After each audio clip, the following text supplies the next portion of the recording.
Hey guys, Christina Ricci. If you want more pars and you're not sure if you're steep or shallow here around the green, or maybe you don't even know what that means, let me help you. This answer goes out to Nick, who asked a great question. Christina, what's the difference between steep and shallow around the green, and what variables affect it? Well, I'm going to answer all that today, and it's really important to understand all that so you can get it close. You ready? Let's do this. A player that's steep will have a lot more hinge. All right, as they take the club back, they're going to have a lot more hinge, typically. All right, the club's going to get a little bit more vertical with a steeper angle of attack. All right, someone that's a little bit more shallow turns the body more, doesn't have as much hinge, and then just turns the body through.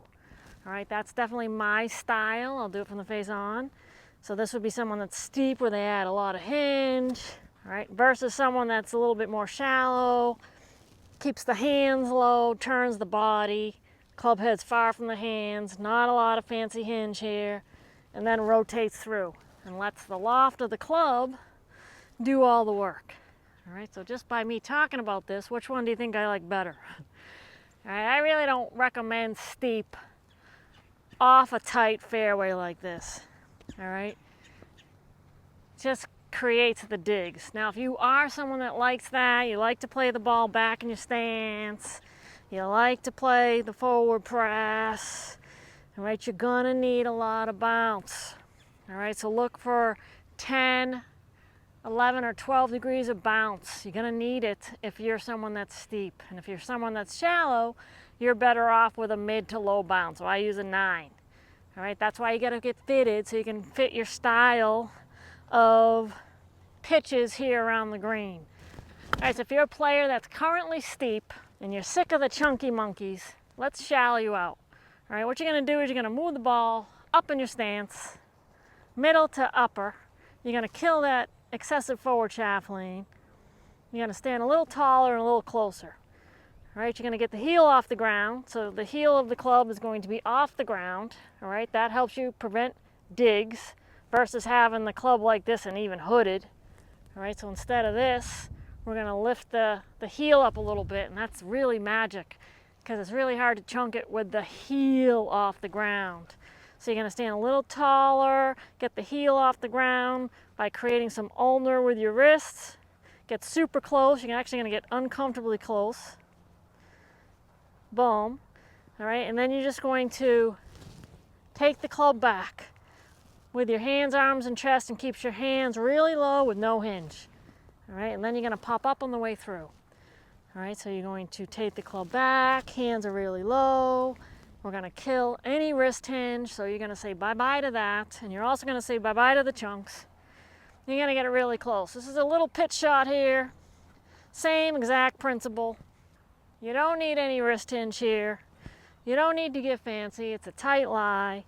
The heel's off the ground. I'm standing uncomfortably close. For me, it's not uncomfortable because this is the way I chip and pitch. Take the club back so your head falls forward as you take the club back. That helps you stay centered. And then you pop up on the way through.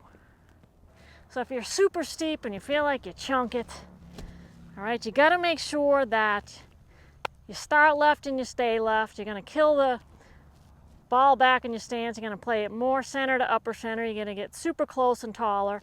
You're gonna get the heel off the ground. As you take the club back, your head's gonna go this way, so it's gonna help you stay centered. All right, so your head's gonna fall forward as you take the club back, and then you're gonna pop up on the way through.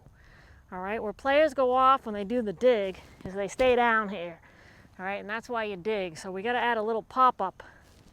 Boom, up. All right, so we don't wanna do that. We just wanna rotate and have a little pop up. All right, and that's gonna help you shallow the club. All right, so I'll do a shot here so you can see it. This is a little pitch shot, so it's the same deal for your little pitch shots. All right, so the head falls forward as you take the club back, and then you go through. All right, the heel is off the ground, you're super tall and close, no hinge. And you're gonna get the ball really close and you're gonna love it. Oh my gosh, that's That's so close. I gotta show you the shot, man. It's super good. Crazy good. Let's walk up there. Bada bing, bada boom. All right, so my world, I'm not a big fan of steep. I don't like steep for your long game. I don't like steep for your short game. When you get shallow out and you do what I just suggested, all right, you're gonna get this close. These greens they got some real bad weather here, so the greens are toast. All right, so we call this shot right here, this is a tap in. This is a vacation putt. All right, it's this close to the hole. You could tap that in a major televised event. No stress. That's why I call this the vacation zone, and I just made a vacation chip.